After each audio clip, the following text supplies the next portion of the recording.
Bonjour à tous. Donc aujourd'hui on va voir ensemble comment importer des produits dans PrestaShop. Alors déjà la première question c'est pourquoi importer des produits dans PrestaShop?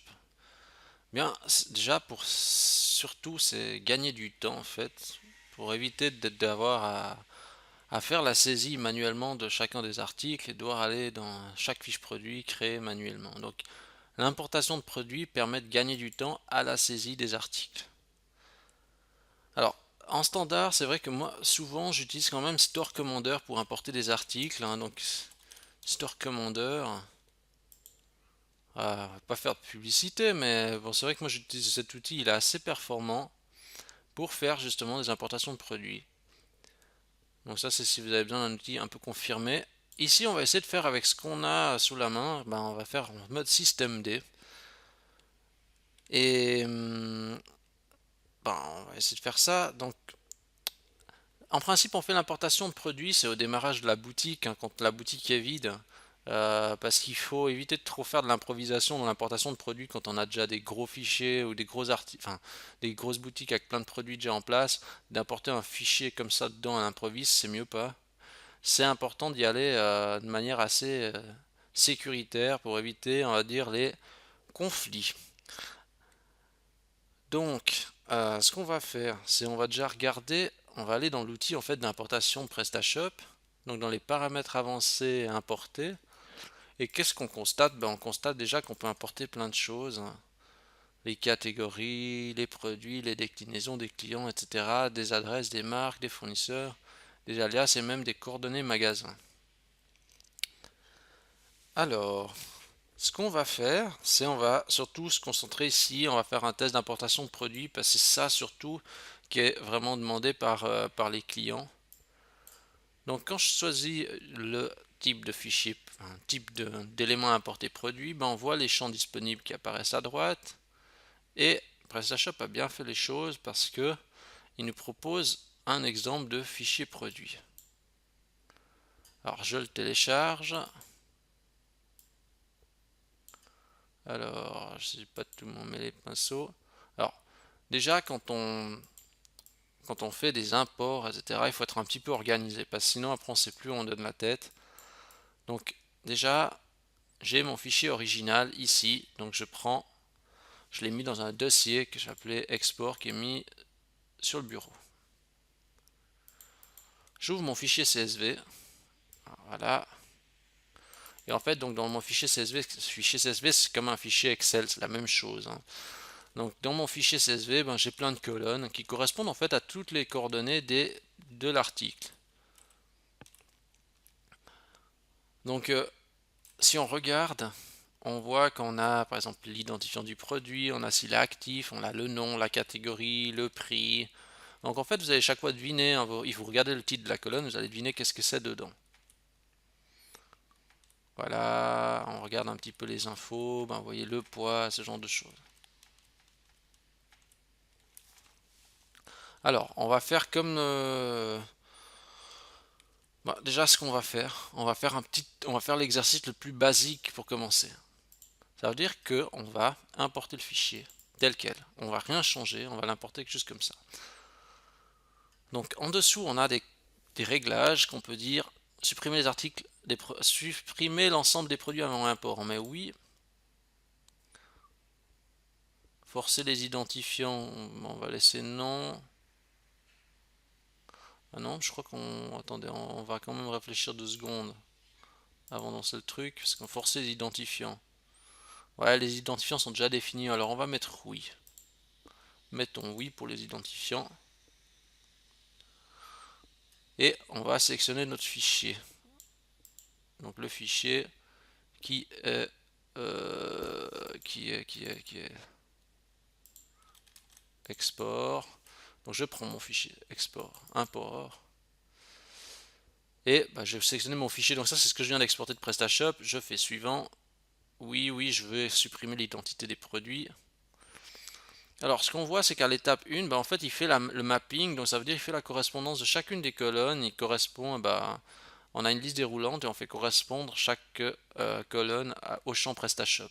Par défaut, là, ça se fait le lien automatiquement parce que j'ai utilisé le fichier standard de PrestaShop. Donc du coup, la liaison s'est faite automatiquement. On voit que la liaison s'est faite, on voit prix d'achat. Donc ici, réduction, ben, on voit c'est écrit discount, etc. Voilà. Je fais juste ça, je fais importer.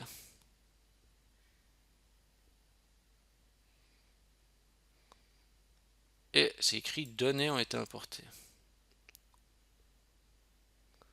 On va regarder dans les produits qu'est-ce qui se passe. Et là, on peut dire quand même que c'est vraiment super parce que finalement, il a importé ça nickel, quoi. Donc, et j'ai en fait mes articles qui ont été importés. Et ça, c'est génial parce que ça permet de faire gagner un temps fou à la saisie grâce au fichier justement CSV. Alors là, on a pris l'exemple basique. Maintenant, on va essayer d'améliorer un petit peu tout ça. Ce qu'on va faire, alors première chose, c'est toujours, là on est toujours avec notre fichier CSV, ben on va pas rester dans le CSV, on va basculer sous un fichier Excel. Pourquoi? Parce que Excel, il garde les propriétés des cellules et tout ça, donc il c'est mieux de travailler dans un fichier Excel de base. Nous, ce qu'on va faire, c'est on va faire une petite adaptation. Parce que là, bon, on a les... Et vous remarquerez que dans les descriptions courtes et descriptions longues, ben là, il y a du HTML, par exemple. Et nous, ce qu'on va faire, c'est on va mettre des images. Alors, comment faire pour importer une image? Alors, c'est assez simple. Alors, première chose importante, c'est il faut que... Je m'excuse parce que je bascule un petit peu d'une fenêtre à l'autre comme ça en switchant un petit peu n'importe comment. En gros, il faut déjà structurer le nom de ces images un peu correctement. Ça veut dire que on va mettre sur notre site PrestaShop, des images quelque part dans un dossier. Alors moi, ce que je vais faire, c'est je vais dans la racine de mon PrestaShop, je vais créer un dossier en fait import dans lequel je vais mettre mes deux images. On va me dire oui, mais pourquoi tu as appelé ces images comme ça? Parce que en fait, ce que j'essaie de faire, c'est si vous regardez, on regarde les références des images. Vous voyez, ce produit, sa référence, ça s'appelle RP Demo 1. Alors pour m'y retrouver, bah, j'appelle l'image RP Demo 1, je mets trait d'union 1 pour la première image, RP Demo 1, trait d'union 2 pour la deuxième image. Comme ça, quand je regarde dans mon fichier, mon dossier d'import, je sais exactement quelle image correspond à quoi. Parce que si je l'appelle 1, 2, 3, 4, j'en sais rien du tout qu'est-ce que c'est. Et là au moins, en fait, le nom de l'image égale la référence de mon produit. Et le trait d'union à la fin, c'est pour indiquer la position de l'image. C'est la première, la deuxième, etc. Alors, comme on doit, en fait, dans la cellule plus loin, on peut indiquer justement l'URL de notre image. Bah, ici, il faut indiquer l'URL d'une image. Alors, comme je ne sais pas encore exactement comment c'est l'URL, on va la construire, on va juste la tester pour vérifier que ce qu'on est en train de faire, ça fonctionne. Alors, je renomme juste mon image pour prendre la bonne syntaxe. Vous allez comprendre ce que je suis en train de faire. Désolé des fois si je ne suis pas toujours clair dans ma manière de faire. Alors voilà, j'ai utilisé donc, ça c'est le nom de mon site, ça c'est le dossier que j'ai créé donc qui s'appelle import, et puis ça c'est l'image que je viens de copier-coller là qui s'appelle rp demo 1 trait d'union 1. Puis j'en ai fait une deuxième qui s'appelle 2. Donc ça c'est mes deux images. Donc en gros moi j'aimerais bien qu'il importe ces deux URL. Alors ce que je prends, c'est je prends ces deux URL, je vais les mettre dans justement dans cette colonne image URL, et ben je mets mes deux URL comme ça, tac. Là, on voit qu'il y a un point virgule, attention, parce que le point virgule sépare les deux images. Comme ça, il va être capable d'importer deux images. Voilà. Je vais juste faire ça comme modification, parce que ça, c'est une petite customisation. Ça veut dire que maintenant, on essaie d'importer une image avec. J'enregistre, et vous constatez que je suis toujours dans mon fichier Excel. Alors maintenant, je vais faire un fichier enregistré sous, et je vais changer le fichier. Je vais prendre, attention, il faut prendre le bon format, CSV séparateur point virgule. C'est le format standard. Et je vais mettre le nom de mon fichier, de mon image, je l'appelle un peu plus correctement, je vais mettre avec image.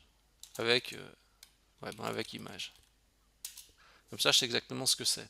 Et vous voyez, bon, maintenant je suis dans le fichier product import avec image. Voilà. Je le ferme pour plus de clarté, comme ça, on voit bien qu'on a toujours notre fichier Excel, mais aussi notre CSV avec image. Petite subtilité très importante. Il arrive parfois, je vous explique le truc, mais parce que des fois il y a des problèmes d'encodage. Et des fois ce qu'il faut faire quand on a des problèmes d'encodage, il faut faire un clic droit, ouvrir avec le bloc-notes et fichier enregistrer sous et prendre le format d'encodage UTF-8 et dire oui, de accepter de re-encoder. Parce que ce qu'il y a, c'est que des fois le format d'encodage il n'est pas bon.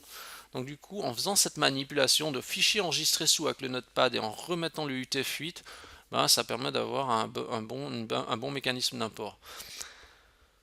Je sais que c'est un petit peu subtil, mais ça c'est l'expérience qui fait que je sais qu'il faut faire ça en principe quand on fait un import.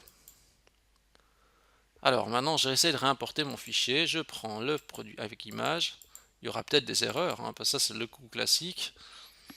Alors, supprimer l'ensemble des produits avant import, oui. Forcer d'identifier, on va mettre oui, et on fait suivant. Ok. On fait importer. Ah, on a un problème. On a un problème, le code EAN n'est pas valide. Ben, on ne peut pas aller plus loin parce qu'il y a un souci. Alors ça c'est le coup classique. Ah bah il a réussi à importer quand même. Bon, c'est pas grave, on va aller voir s'il a réussi à importer ou s'il a bugué. Non, on dirait pas qu'il a réussi. Alors on va reprendre. On essaye, parce que ça c'est, là vous voyez vraiment le cas typique de quand on essaie de faire un import, puis il y a des choses qui marchent pas. Des fois, il faut faire plein de fois l'import avant que ça fonctionne. Première fois, on a eu de la chance, le fichier était parfaitement valide. Là, on avait le problème avec le code EAN. Alors, on va aller regarder dans cette histoire de code EAN, quelle est la cellule en question. Là, je joue mon fichier Excel à nouveau. Je vais aller regarder le EAN où il est. Ici. On voit que le fichier, il est correctement, il est bizarrement constitué. Je vais changer le format de ma colonne. Je fais un clic droit, format de cellule, et je change le format. Je vais mettre personnalisé et je vais utiliser le format 0. Alors ne demandez pas comment ça se fait qu'il faut utiliser ce format là, c'est parce que c'est celui-là qu'il faut utiliser pour le code EAN apparemment et c'est ça qui fait marcher le truc. J'enregistre et maintenant je refais de nouveau un fichier enregistré sous, je reprends délimité séparateur point virgule CSV, je vais mettre avec image, voilà, je refais clic droit ouvrir avec bloc-notes, je fais fichier enregistré sous, je fais UTF-8. Je sais c'est un peu pénible mais cette manipulation, mais après vous allez avoir, ça va aller tout seul. J'essaie de nouveau importer, donc je reprends mon fichier CSV, forcer les identifiants oui, supprimer l'ensemble des produits oui, et je relance le truc. Est-ce qu'il accepte d'importer?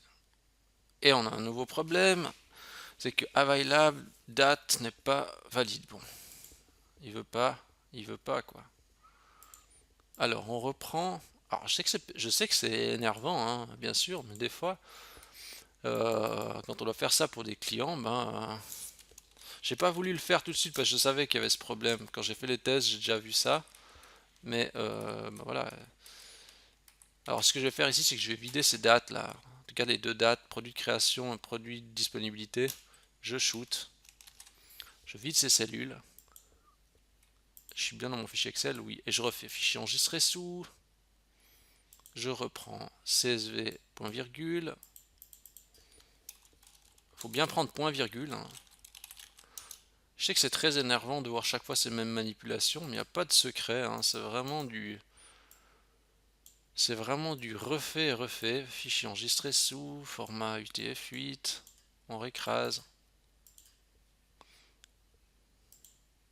Ah, des fois, vous pouvez devenir fou, hein, parce qu'il faut faire tellement de fois la manipulation. Alors, force les identifiants, oui, supprimer l'ensemble des produits avant import, et on relance.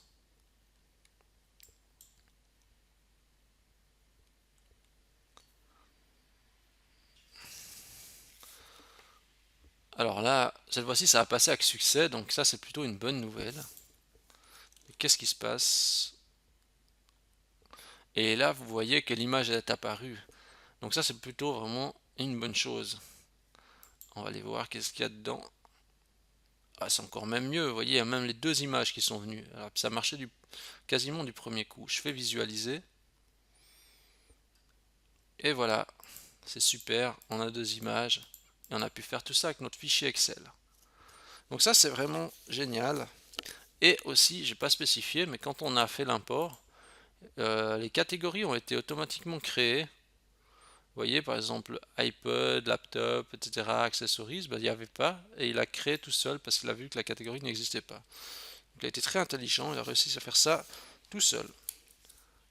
Maintenant, ce qu'on va faire, c'est euh, on va aller un petit peu plus loin encore. On va toujours, dans la partie importation, on va essayer d'importer des déclinaisons. Alors, même principe. Alors là, c'est vrai que ça devient un petit peu plus casse-tête, mais on va essayer de faire les déclinaisons. Alors, je reprends le fichier, exemple de fichier de déclinaison.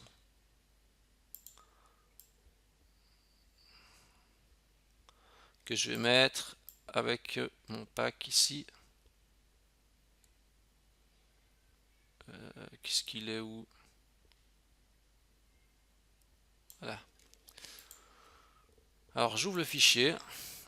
Ça, c'est l'exemple de fichier pour importer des déclinaisons. Alors là, où il y a plein d'infos. Alors, nouveau, hein, on va peut-être essayer d'anticiper les problèmes. Comme on sait que des fois les colonnes UAN, UPC causent souci, on va modifier directement le format. On va mettre un format de cellule qui correspond. On va mettre personnalisé. On va mettre format 0. Et je vais enregistrer aussi ça en format Excel. Comme j'ai dit avant, il faut toujours enregistrer dans Excel pour avoir toujours les cellules qui sont conservées au niveau des propriétés. Pour que les cellules gardent en fait leurs caractéristiques, etc. Par exemple, le CSV, il n'y a pas toutes ces infos au niveau des cellules. C'est juste l'information, elle est stockée en brut. Alors, qu'est-ce qui est important là-dedans? On va dire que c'est les trois premières colonnes qui sont très importantes. En fait, vous voyez qu'ici on a le Product ID, c'est ce qui permet de savoir à quel ID de produit est rattaché la déclinaison. Donc on ne peut pas mettre n'importe quoi ici, il faut vraiment que ça soit lié, on va dire, à l'identifiant du produit en question. Donc ça veut dire que si vous importez un produit avec l'ID 1, et bien après il faut mettre la bonne déclinaison avec l'ID correspondant, quoi. Alors je suis pas sûr que je suis bien clair quand je m'exprime là. Dans le doute, je vais quand même juste vous remontrer. C'est que par exemple, là, je vais là, hop. Voyez, ici, en fait, ça veut dire que quand je mets 1, ça veut dire que bah voilà, ça va importer une déclinaison pour iPod Nano, quoi. Ici, le 2, là, qu'on voit là, eh ben, il va apporter pour l'iPod Shuffle. Le 7, par exemple, bah, lui, il n'y a pas de déclinaison. On voit, il n'y a pas ici, hein. Donc c'est ça.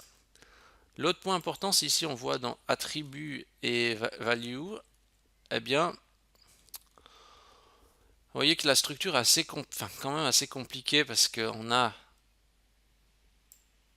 à chaque fois justement les en fait ici on a c'est écrit color, donc ça veut dire l'attribut couleur, c'est un élément du type couleur. Alors, je vais m'exprimer, je vais prendre l'autre valeur parce que c'est plus concret. Par exemple, l'espace disque au niveau on va dire de la présentation de l'affichage, c'est un élément du type select, ça veut dire une liste déroulante. Voilà. Et puis select 1, pourquoi il s'est mis 1? Alors, je ne sais pas si c'est parce que c'est cet élément-là qui doit être sélectionné par défaut, je ne sais pas. Ou c'est peut-être la valeur par défaut, peut-être dans l'élément. Et on voit en fait pour les valeurs, ben en fait c'est un peu le même principe. 16 Go 1, c'est peut-être la position dans l'élément peut-être. En fait, ce que vous devez comprendre, là, il va falloir peut-être expérimenter un petit peu. Là, j'ai pas trop fait des tests approfondis sur ça, mais ce que vous devez comprendre ici, c'est que ces deux champs là, c'est ça qui fait la correspondance pour les déclinaisons, quoi. D'ailleurs, vous voyez ici on a color, puis après on a ici blue, hein. Donc appuyez toujours après, on a la virgule qui sépare. Puis après on a l'espace disque, hein, et comme on voit comme deuxième paramètre, on voit 16 Go de point 1. Donc j'ai envie de dire peut-être que c'est 0, 1, et puis ici on voit c'est 0, 1, donc c'est peut-être dans l'ordonnancement, hein. Enfin bref, c'est à expérimenter. C'est vrai que des fois les importations, un peu techniques. Donc ce qu'on va faire, ben, on va, on va faire un fichier enregistré sous. On va prendre un port.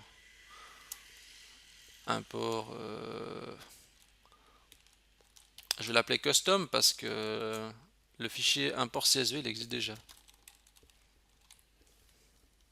C'est l'original. CSV, alors faut toujours prendre le bon truc. CSV séparateur point virgule. J'enregistre. Je ferme mon Excel. Et toujours avec cette manipulation que je suis sûr que vous adorez, on ouvre en faisant un clic droit, on fait fichier enregistré sous, on met UTF-8. Alors vous allez peut-être me dire, mais il n'y a pas besoin de faire ça, ça marche sans ça. Peut-être, mais ça c'est vraiment un truc que je sais que je dois faire en principe. Ça c'est vraiment l'expérience. Alors, je reprends mon fichier. Aussi, je vais juste vérifier qu'est-ce que je sectionne. Déclinaison, oui. Je prends mon fichier import custom. Je dis supprimer l'ensemble des déclinaisons avant import. Je mets oui. Utiliser la référence de produit comme clé. Là, je vais mettre. Je vais laisser comme ça. Je vais mettre non. Non, pas de notification par mail. Ah oui, là, il y a un petit truc aussi, c'est que quand on importe, j'ai vu qu'il y avait il y avait un petit décalage en fait dans le. Euh, Ici, je vais juste vérifier avec vous, mais la référence fournisseur, référent, ah ici, est-ce que non, attendez,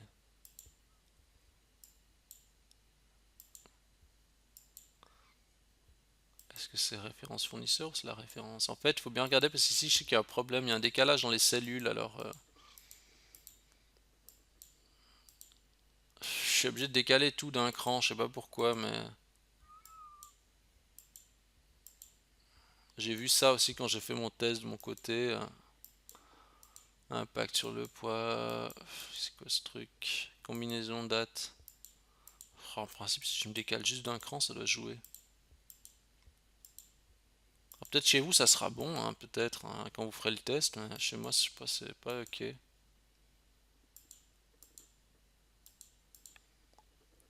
Ça c'est vraiment les aléas de l'importation, il faut vraiment s'entraîner, réprouver le truc. Sauvegarder la configuration de l'import. Ok, je vais essayer de sauvegarder cette configuration, je vais l'appeler import.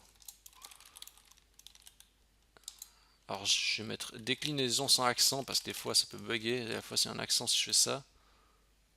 Non. Bon, j'ai sauvé. J'essaie d'importer comme ça pour voir si ça marche. Deux colonnes ne peut pas être mises en correspondance avec le même champ. Alors, valeur, référence, EAN, prix d'achat et prix d'achat. Ouais, là ça va pas. Je réessaye comme ça.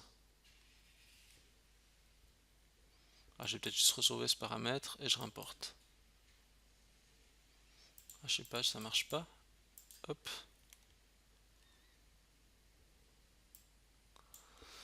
Alors, je sais pas pourquoi. Par exemple, là j'appuie sur le bouton, mais ça veut pas marcher. Alors, je sais pas s'il y a un petit bug. Allez, je recharge un coup comme ça en faisant un CTRL R.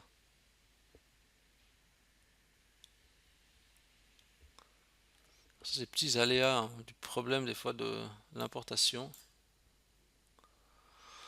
Alors là j'ai dû faire un petit contrôle R et puis faire pour que ça importe. Je fais un petit contrôle R puis j'ai fait revalider donc Si ça marche pas du premier coup chez vous, il faut peut-être revenir, reprendre le fichier, remettre la bonne colonne, etc. Des fois, c'est pas parfait. Je vais aller voir dans les produits qu'est-ce qui s'est passé. Bon, ils sont toujours là.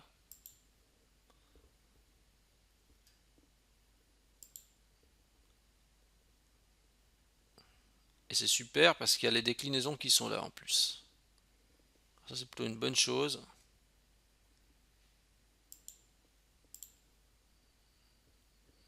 Qu'est-ce qu'il nous dit dans la déclinaison? Ah ah, ouais, je vois qu'il y a un petit bug, hein, parce qu'en fait c'est dans le problème. Là j'ai l'impression que c'est faux parce qu'il a pas pris la bonne importation des colonnes. Je pense qu'il a pris l'importation des colonnes avec le bug, à mon avis. Parce qu'ici normalement ça ne doit pas être prix d'achat 40, parce que si on regarde dans notre fichier,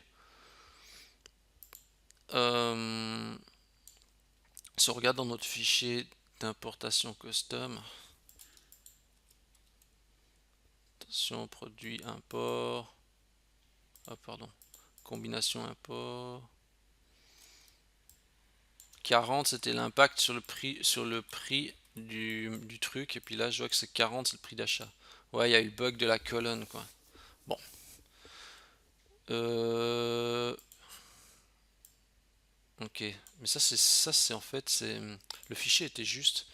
Je pense qu'on va refaire si on va refaire un petit import, tant pis. Ouais, c'est toujours un peu embêtant quand on va en réimporter, mais c'est pas grave. Alors, supprimer l'ensemble des déclinaisons avant import, oui. Ok. C'est de réimporter. Et puis là, on va juste regarder. Je pense qu'on a toujours le souci là, référence fournisseur. Ah ouais, il y a toujours le problème du décalage de la colonne. C'est usant ça.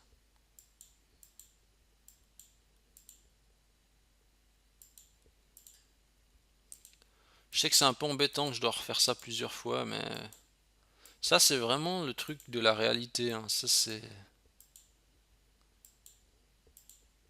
Des fois on dit ah ouais, mais ça doit pas être tellement compliqué. C'est pas que c'est compliqué, mais ça demande une telle organisation et une telle structure des données pour que tout soit bien parfait et orchestré que ouais, ça demande du job quoi. Hmm, allez, je vais mettre import des déclinaisons, je vais sauver. Import maison 2. Allez, on va appeler comme ça. Et j'essaie d'importer. J'ai encore de nouveau le même problème. Pourtant, je suis sûr que c'était juste à ma première étape. Impact et coupe. À force, pour financer plus trop, on a la tête. Hein. UPC. Et puis là. Alors je rangeise parce que je vais mettre une nouvelle correspondance pour pas entrer en bug. Voilà. Et j'essaie d'importer. Ah, vous allez me dire, ah mais c'est technique de faire tout ça. Ben oui, forcément. Faut être très patient quand on fait des imports. Faut pas s'exciter parce que sinon on n'arrive pas trop à avancer. Faut dire qu'il faut regarder les choses quand elles marchent, quoi. Et se féliciter quand ça s'importe correctement, voilà. Alors, je vais regarder si ça a marché. Alors, dans les déclinaisons, est-ce qu'il y a quelque chose?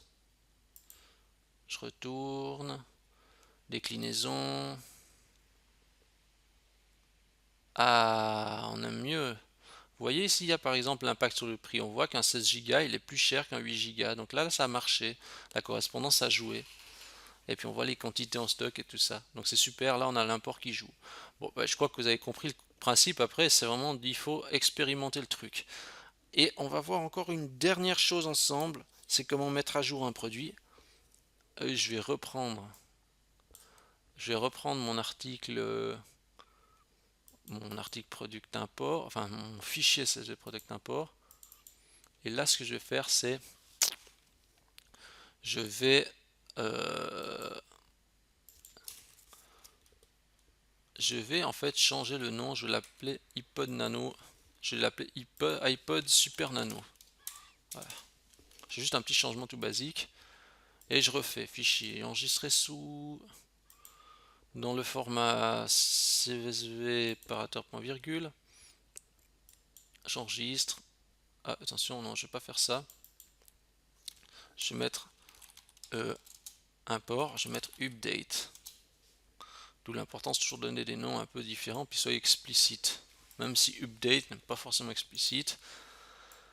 Je fais clic droit, ouvrir avec, bloc-notes, fichier enregistré sous. Après, je pense que vous allez plus pouvoir supporter de voir le bloc-notes quoi, après avoir fait toutes ces manipulations. Et bah, je vais retourner faire un petit import. Donc là, je vais reprendre les produits. Je vais choisir le fichier import update. Alors mon but, hein, c'est en fait, c'est de modifier une information de produit sans tout shooter. Ça veut dire que là, j'aimerais que ça reste comme ça, mais j'aimerais que iPod Nano, ben, ils viennent un peu iPod Super Nano. C'est ça que j'ai dit, je crois. Alors, je regarde ici, supprimer l'ensemble des produits avant import. Je vais mettre non. Je vais dire utiliser la référence du produit comme clé. Je vais mettre oui. Et je vais mettre forcer les identifiants. Je vais mettre oui. Et je vais essayer de faire comme ça. Je ne me rappelle plus sincèrement exactement ce que j'ai fait quand j'ai fait le test. Hop là. Produit. Je vais juste prendre mon fichier. Import update. Réutiliser la référence du produit comme clé. Parce que c'est ça qui va déterminer comment il va faire la mise à jour. Donc j'ai utilisé la référence du produit comme clé. Donc il faut, d'où l'importance d'avoir une référence unique sur les produits. Allez, on retente. Configuration d'import. Non, j'aimerais qu'il fasse rien du tout. Ça a l'air d'être bon. Je pense qu'il peut importer comme ça. Importe.